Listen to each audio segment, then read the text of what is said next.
ओह ओह, आज तो इतना तेज सर दर्द हो रहा है। दवा भी नहीं मिल रही है, कहाँ रख दी मैंने? ओह, हाँ, ये रही टैबलेट। इसे पानी के साथ गटक लेती हूँ। थोड़ा लेट रहती हूँ। ये बाम कहाँ रखकर भूल गई मैं। मिलता तो मलकर सिर से चुन्नी बांध लेती। ओह, कामेश को तो कोई फिक्र नहीं है मेरी। अरे ये फोन की घंटी, उफ, कितना कष्ट देती है। रिसीवर ही हटा देती हूँ। ये पत्रिका पढ़ लूँ, थोड़ा आराम मिले। ओह, नहीं पढ़ पा रही। क्या करूँ, कितना तेज सर दर्द हो रहा है। ओह, कौन? ओह हाँ, अभी अभी आती हूँ, रुको, खोलती हूँ गेट। रमेश तुम? हाँ मैं। तो आखिर नहीं गई तुम अस्पताल? अपने सिरदर्द के बारे में भी पूछ लेती। ये दवाई से ठीक होने वाला सिरदर्द नहीं है। कुछ खाया? तो ये काम मैं तो करने से रहा। तुम्हारा नाश्ता, तुम्हारा खाना, ये सब तो तुम्हें ही। कुछ बोलती क्यों नहीं? तुम चिंता मत करो, ठीक हो रहा है ना सर दर्द? हाँ। सिगरेट पी सकता हूँ? नहीं, बिल्कुल नहीं। अच्छा, कुछ खा लो। तुम्हारे लिए लाऊं? मेरी बिल्कुल इच्छा नहीं है, कुछ भी अच्छा नहीं लग रहा। नहीं, रहने दो। तुम्हें जब इच्छा होगी तब साथ खा लेंगे। ये टेलीफोन, ये क्या आदत है तुम्हारी? नहीं करनी ना, किसी से कोई बात नहीं करनी। मेरी समझ में कुछ नहीं आता। ऐसा क्यों करती हो तुम? कोई आया था?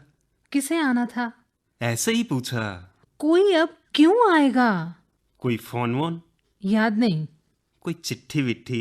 हाँ, तुम लिखते हो किसी को चिट्ठी? कुछ भी पूछो, तुम भड़क क्यों जाती हो? इलेक्ट्रिसिटी का बिल आया है।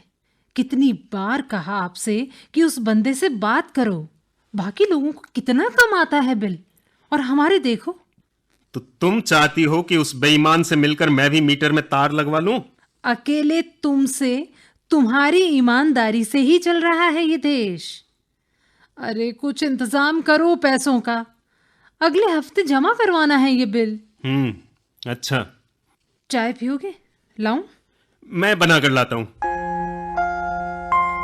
अरे नीलू, गैस का सिलेंडर आज भी नहीं आया क्या? अरे फ्लास्क में रखी है चाय, 2 कप में डालकर ले आओ। तुम्हें तो प्लानिंग कमीशन में किसी अच्छी पोस्ट पर बैठा देना चाहिए।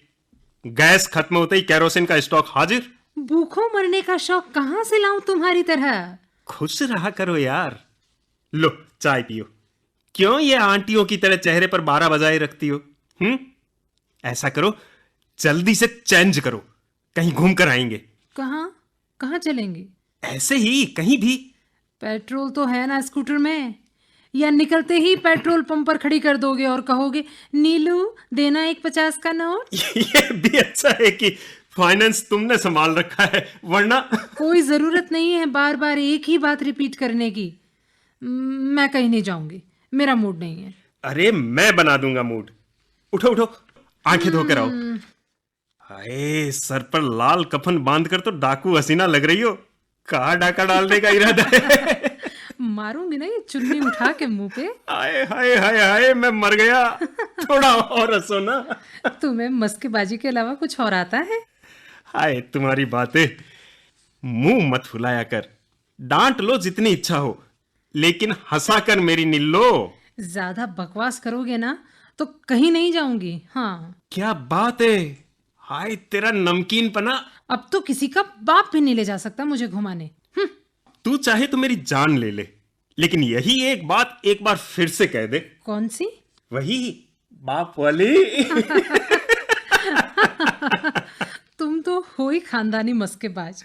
अरे मैं धन्य हुआ। दुनिया वालों सुनो, अपने पिता की प्रशंसा सुनकर एक कलयुगी पुत्र सचमुच धन्य हो गया। अब तुम मेरा रास्ता छोड़ते हो या नहीं? नहीं नहीं? नहीं नहीं नहीं, कभी नहीं। तो ठीक है, मैं भी देखती हूँ। पहले सच सच बताओ कहाँ चलना है। पहले तैयार तो हो जाओ। नहीं, पहले बताओ ना कहाँ चलेंगे। चाइनीज शॉप, हंगरी हॉप, हल्ला मचाएंगे, चाउमीन खाएंगे। और बुढ़िया को भी देखाएंगे, हाफ प्लेट चाउमीन खाएंगे और पूरे 2 घंटे अस्पताल में उस बुढ़िया से क्या क्या बातें करते रहेंगे। तभी मैं सोचूं कि कल से ये हंगरी हॉप पर चाउमीन खाने की दावत क्यों दी जा रही है। असली बहाना तो उस बुढ़िया से मिलने अस्पताल जाना है, आप समझिए। किसी दुखियारी के बारे में ऐसा नहीं कहा करते नीलू। हाँ, हम तो जैसे बहुत सुखी हैं। मुझे नहीं जाना कहीं, छोड़ो। नहीं जाना है तो मत जाओ, लेकिन अपनी माँ की उम्र की उस महिला के बारे में बुढ़िया बुढ़िया बोलने की जरूरत नहीं है, समझी? तुम तो ऐसे भड़क रहे हो जैसे वो तुम्हारी माँ है। किसी न किसी की तो है, मेरी भी हो सकती है, तुम्हारी भी हो सकती है। तो ठीक है, तुम जाकर करो चाकरी, मैं यहाँ भूखी प्यासी बैठी रहूंगी। तुम्हें क्या फर्क पड़ता है? तुम भूखी प्यासी बैठी होगी यही सोचकर आ गया, वरना उधर से पहले अस्पताल ही जाता, फिर आता यहाँ। तो रोका किसने? जाते क्यों नहीं? क्यों इतना दुख देते हो कामेश?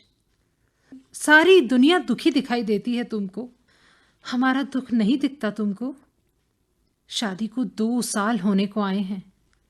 तुम्हारे निठल्लेपन के डर से किसी बच्चे की भी चाह नहीं रही मन में। हर दूसरे तीसरे महीने नौकरी छूट जाती है, वो भी ये प्राइवेट सी नौकरी। देखा जाए तो क्या रिश्ता है तुम्हारा उस बुढ़िया के साथ? केवल यही ना कि 3 पेटों के रहते हुए भी तुमने उसे ब्लड डोनेट किया। अपना इलाज तो करा नहीं सकते तुम, अपनी नौकरी ढूंढ नहीं सकते। कभी मुश्किल से मिल भी जाती है तो वहां ये शोषण वोषण की बातें करना शुरू कर देते हो। जिन लोगों की लड़ाई लड़ने लगते हो वे ही लोग अपनी नौकरी बचाने के लिए जा मिलते हैं उन मालिकों से, और लड़ाई खत्म, और साथ साथ में तुम्हारी नौकरी भी। ये क्या है कामेश? तभी तो तुमने पूछना भी छोड़ दिया। जानती भी हो क्या हुआ आज? जानती तो नहीं, हाँ अंदाजा जरूर लगा सकती हूँ। फिर सोचो। सोचना क्या है, मिल गया होगा तुम्हें फिर कोई अच्छा आदमी। बिल्कुल, आज तक मैं किसी की मदद करता था, आज किसी ने मेरी मदद की। हाँ, होगा कोई पागल वागल। हाँ, वो पागल ही था मेरी तरह। आज जब मैं इंटरव्यू के लिए जा रहा था ना, बस में काफी भीड़ थी। अपना स्टैंड आने से थोड़ी देर पहले ही मुझे बैठने लायक जगह मिली, और मैंने अपने ब्रीफ केस में से अखबार निकालकर पढ़ना शुरू ही किया था कि अचानक मुझे लगा कि मेरा चेहरा टेढ़ा हुआ जा रहा है। मैं चाहकर भी याद नहीं कर पा रहा हूं कि आगे क्या हुआ। लेकिन जब मेरी आंख खुली तो मैंने देखा एक आदमी मेरे पास था। वो बस का आखिरी स्टैंड था, और खाली बस में वो आदमी बार बार मुझसे मेरा पता पूछ रहा था। तो तुमने फोन क्यों नहीं किया? तुम आज फिर से बेहोश हो गए थे। उस आदमी ने मुझसे पूछा कि क्या मैं अपने आप चल सकता हूं। उसने मुझे सहारा देकर बस से उतारा और मेरा पता पूछने लगा। मेरी आंखें धुलवाई, मुझे चाय भी पिलाई। मैंने उसे भैया का टेलीफोन नंबर दिया। उसने मुझे घर पहुंचाना चाहा तो मैंने कहा मैं ठीक हूं। वो काफी देर तक मेरे पास बैठा रहा और स्वस्थ होने का इंतजार करता रहा। मैंने उससे कहा कि मैं ठीक हूं, वो अपने दफ्तर जाए, लेकिन उसने कहा कि वो मुझे अकेला छोड़कर नहीं जाएगा। भैया के पहुंचने से थोड़ी देर पहले जब उसने मुझे बोलने की स्थिति में पाया तो उसने मुझे अपने दफ्तर का फ़ोन नंबर दिया और कहा कि मैं फ़ोन करके उसके मालिकों को वे कारण बता दूं जिसकी वजह से उसे ऑफिस पहुंचने में देर हो जाएगी। जानती हो उसके मालिक ने मुझसे क्या कहा? यह उसके लिए कोई नई बात नहीं है, वो तो हर रोज इस तरह के बहाने बनाता है। एक इंसान की निस्वार्थ सेवा दूसरे के लिए बहाना है शायद। इसीलिए कहता हूं नीलू कि ये दुनिया भरी पड़ी है अच्छे लोगों से। ये दुनिया बहुत अच्छी है। तुम जल्दी चेंज करो, हमें माता जी के लिए दलिया और दूध लेकर अस्पताल चलना है। तुम जल्दी से दलिया बना लो, दूध खरीदने लायक पैसे हैं मेरे पास। और हाँ, वापसी में चाइनीज भी खाएंगे, नूडल्स।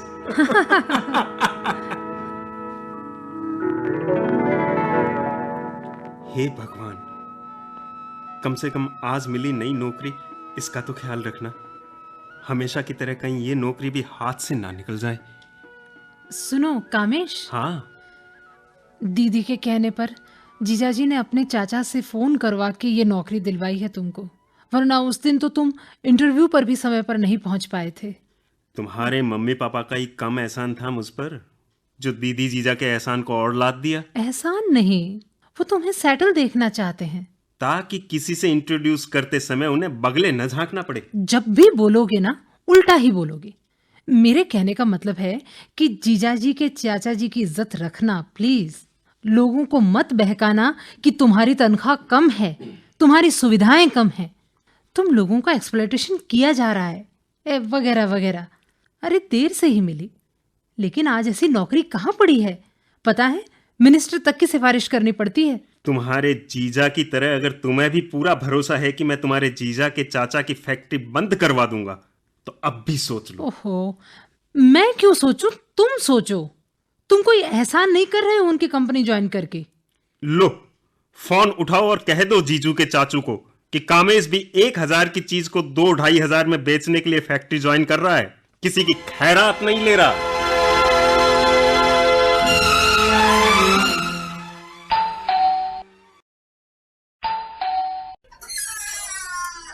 आइए, नमस्कार। नमस्कार। अब बैठिए, बैठिए ना। जी जी, धन्यवाद। मैं एमएल कोटरू और ये मेरी वाइफ मिसेज ललिता कोटरू। इसका नाम मक्खन लाल कोटरू और मैं इसका वाइफ ललिता कोटरू। मैं जानता हूँ, वो पिछली गली में कोने वाले मकान के गैराज में रहते हैं ना आप लोग? वो आपकी 2 बेटियां भी हैं? हाँ जी, गोरी सी। हाँ जी, हाँ जी, हाँ जी। वही बात मैं तुमसे करने आई। मिस्टर कामेश आपसे मदद मांगने आई है। माफ़ करिए, इसको हिंदी नहीं आती, इसको उसको बोलती रहती है, लेकिन दिल की बहुत साफ है। हम लोग माइग्रेटेड हैं, बहुत प्रॉपर्टी छोड़कर आया यहाँ इज्जत के वास्ते। मुझे मालूम है। और मिस्टर कामेश, हम लोग और कहीं नहीं गया, सीधा दिल्ली गया कि हमारा मिलने वाला वहाँ रहता, हमारा रिलेटिव। रिश्तेदार। लेकिन वही रिश्तेदार वहाँ रहता। हम गया लेकिन त्रेस को भी नहीं पूछा। त्रेस? पानी। आपके लिए पानी लाऊं? नहीं, मरने दो पानी को। त्रेस का मतलब पानी हमारी भाषा में। हम गए तो हमको पानी को भी नहीं पूछा। आप लोग बहुत यंग है अभी, नहीं जानेगा कि आदमी के पास पैसा है तो सब रिश्तेदार हैं, पैसा नहीं तो कोई पहचानता भी नहीं है। कामेश, आप ड्यूटी पर जाइए ना, टाइम हो गया है। देखिए, इनके ऑफिस का टाइम हो रहा है एक्चुअली, ये बहुत जल्दी में है। नहीं बेटी, हम कुछ बात करने आया। हाँ। कई घरों में गया बात करने को, लेकिन कोई ध्यान से नहीं सुनता हमारी बात। कोई नहीं सुनता। हमारे 2 बेटी है, बस कोई बेटा नहीं है। बेटा होता तो मैं इधर नहीं आता। नहीं आता इधर। ऐसा है अंकल, ये बहुत महीनों से खाली बैठे थे, बेरोजगार। आज इनको एक जगह ज्वाइन करना है, नहीं गए तो कभी सेटल नहीं हो पाएंगे। कोई कभी सेटल नहीं हो सकता बेटा।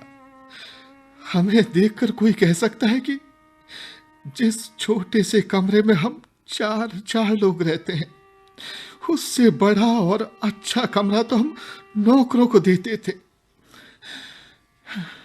सब रह गया।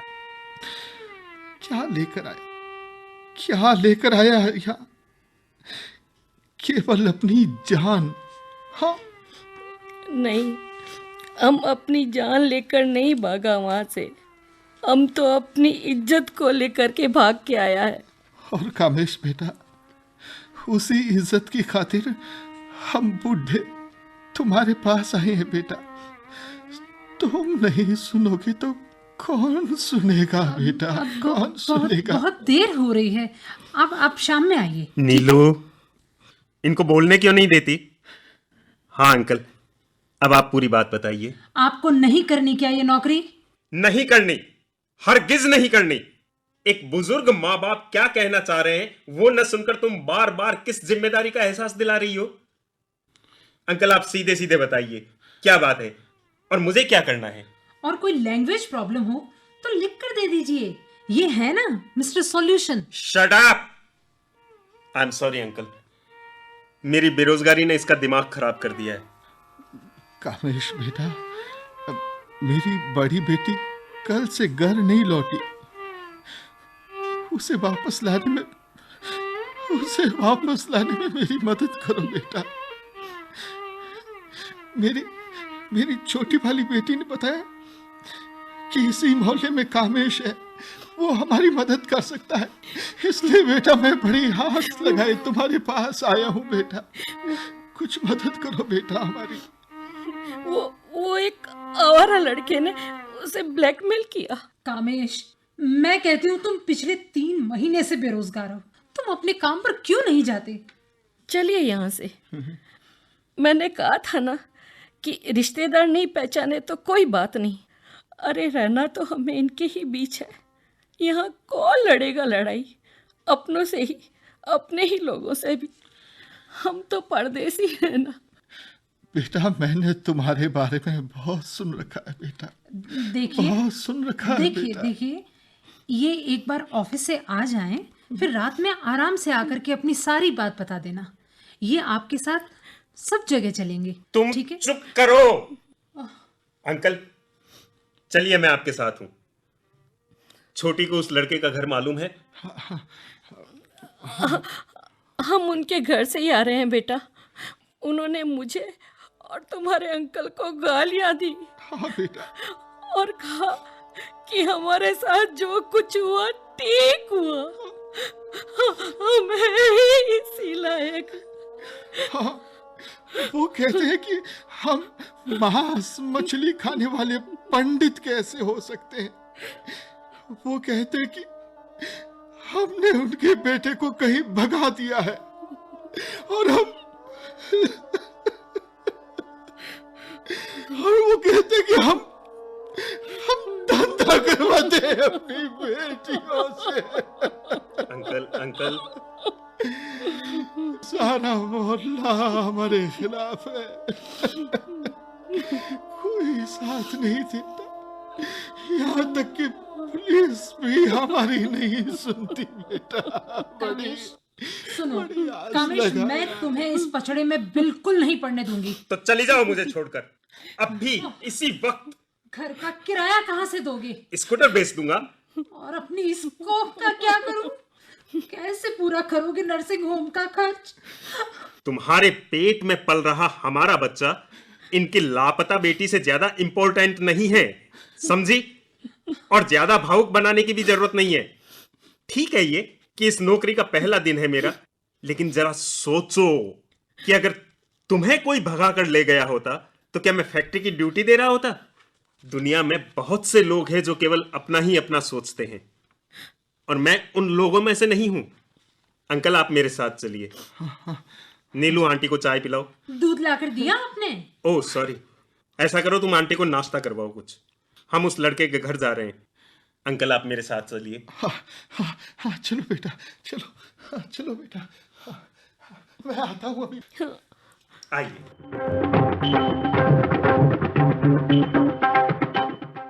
हाँ तो आंटी, आप क्या लेंगी नाश्ते में? कुछ नहीं बेटा, तुम लोग बहुत अच्छा हो। अब मैं जाती बेटा। छोटी वाली बेटी ने भी कल से कुछ नहीं खाया। उसके लिए भी बना देती हूँ। तुम्हारा भाग्य बहुत अच्छा बेटी, जो तुम्हें इतना अच्छा पति मिला। इस जमाने में कौन किसी और के लिए कुछ करता है। हम और छोटी के पापा जहाँ भी गया तो लोगों ने हमारी बातें चटकारे लेकर सुनी। हाँ। पूछा किस बात से ब्लैकमेल किया? कोई फोटो वोटो भी लिया क्या? आपकी भी गलती है जो लड़की को लड़के के कॉलेज में पढ़ने भेजा। छोटी को भी निकलवा दो कॉलेज से। जमाना ठीक नहीं, सलाह सब देते हैं, लेकिन लेकिन मदद कोई नहीं करता।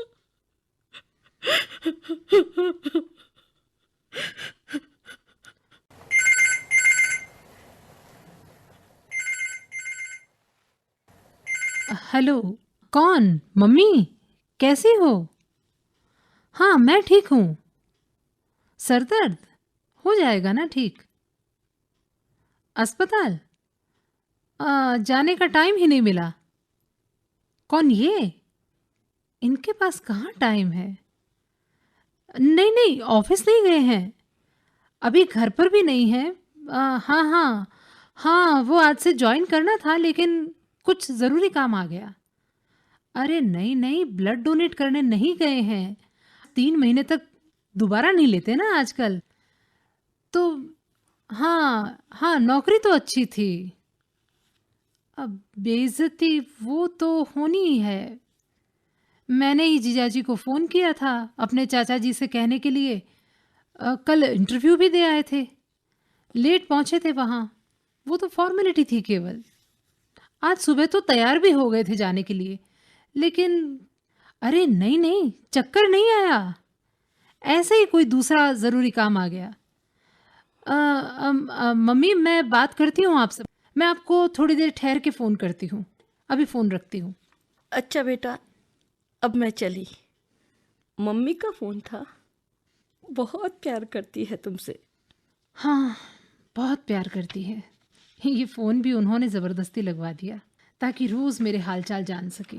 माँ का दिल ही ऐसा होता है बेटा।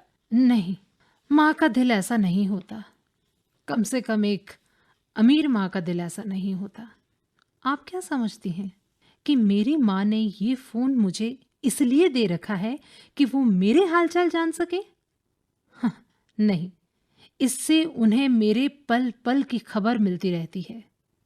उनके दिल को तसल्ली मिलती है कि ज़िंदगी के कुछ फैसले बच्चों को अपने माँ बाप पर ही छोड़ने चाहिए। ये महसूस करके उन्हें अच्छा लगता है कि अपनी पसंद की शादी के अपने फैसले के मामले में मैं कितनी गलत थी। और कामेश जिंदगी में कुछ नहीं कर पाएंगे, ये बात वो कितनी तरह से न जाने कितनी बार मुझसे कह चुकी हैं। आप बताइए, बताएंगी आप कि क्यों आपकी लड़की घर छोड़कर चली गई? बेटा, वो लड़का मेरी बेटी को ब्लैकमेल करता था। झूठ, गलत है। आप माँ हैं उसकी, आपको खूब मालूम है। जिस समाज ने इस उम्र में आपको दर दर की ठोकरें खाने को छोड़ रखा है, उसी समाज में अपनी झूठी और थोथी इज्जत को बचाने के लिए आपने झूठ का सहारा लिया है। मेरे पति को, एक सच्चे इंसान को झूठ बोलकर आप लोगों ने। तुम क्या कहना चाहती हो बेटा? तो इसका मतलब क्या तुम मेरी बेटी और उस लड़के का लव स्टोरी के बारे में जानता है? नहीं, मैंने तो ठीक से देखा भी नहीं है आपकी बेटी को, केवल अंदाजा लगा सकती हूँ क्योंकि आपकी आंखों में मुझे मेरी माँ दिखती है। तो क्या अपनी औलाद का भविष्य देखना गुनाह है बेटा? हाँ, गुनाह है। समाज और जाति धर्म के चश्मे से अपनी औलाद का भविष्य देखना जरूर गुनाह है। क्या कमी है मेरे कामेश में? यही कि वो हमेशा दूसरों की लड़ाई लड़ता है। हर तीसरे महीने किसी अनजान अपरिचित की जान बचाने अपना खून दे आता है। पैसों की कमी के कारण अपना और अपनी पत्नी का इलाज नहीं करवा पाता। मेरे अमीर माँ बाप से रुपए पैसे की मदद नहीं मांगकर उन्हें गर्व से इठलाने का मौका नहीं देता, या फिर किसी भी झूठ को सच मानकर अपने करियर की चिंता छोड़कर उसमें कूद पड़ता है। क्या कमी है कामेश? नीलू, ओ नीलू जी, गर्मा गर्म चाय बना लाओ ना सबके लिए। दूध लाना तो मैं भूल ही गया। क्या बात है, आप लोग इतने सीरियस क्यों हैं? क्यों अंकल, बता दूं? हाँ, बता दो। वैसे कोई फायदा नहीं है। आंटी का स्वभाव मैं अच्छी तरह जानता हूँ। आंटी, मुझे ये बात कहने का कोई हक तो नहीं है, क्योंकि मैं भी नीलू से शादी करके कोई सुख नहीं दे पाया हूं उसे। लेकिन एक बात कहना चाहता हूं आंटी, वो लड़का कोई ब्लैकमेलर नहीं है। बहुत प्यार करता है आपकी बेटी को, बहुत सुख से रखेगा वो उसे। जैसे तुमने सुख से रखा हुआ है मुझे। मेरी बात नहीं है, कमाऊ है वो लड़का। जन्म से आवारा जरूर है, लेकिन विचार बहुत ऊंचे हैं उसके। अंकल मिलाए हैं उससे, बात भी कराए हैं। हाँ क्यों अंकल, हाँ जी जी। क्या वो मेरी तरह नॉन सीरियस लड़का लगा आपको? नहीं नहीं, तुम तो बहुत अच्छे हो बेटा। कामेश, तुम्हारी बराबरी तो इम्पॉसिबल है। हाँ। ये आप क्या कह रहे हैं? नीलू से पूछिए, जो दिन रात मेरे साथ रहती है। क्यों श्रीमती जी, बताइए इनको।